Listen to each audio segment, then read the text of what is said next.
The only way I'll play it is Georgia minus the points.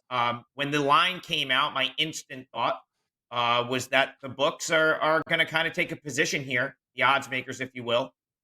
They're going to want to attract the TCU money, and they've done that to this point. It looks like it's very heavily lopsided tickets and money toward TCU.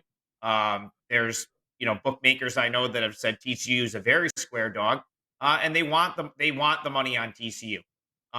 With that being said, that doesn't mean that Georgia's just going to win and cover this game by 2 touchdowns, but that's certainly the side I want to be on if I'm personally going to bet the game.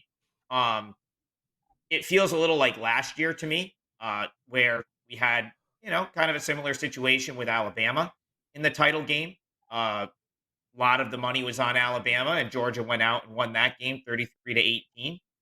And I wonder if last week the game against Ohio State serves as a little bit of a wake up call for Georgia. They got their scare. They got let off the hook to an extent, with Ohio State missing a field goal. And now, if they come in just a little more focused, I almost think that that's going to be what gets them over the hump to turn in a result similar to last year's game, which would, of course, cover the 12 and a half here.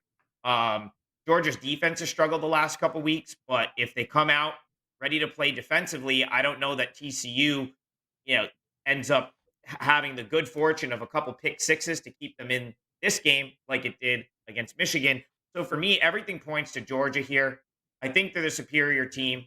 I think the books want the money on TCU for a reason.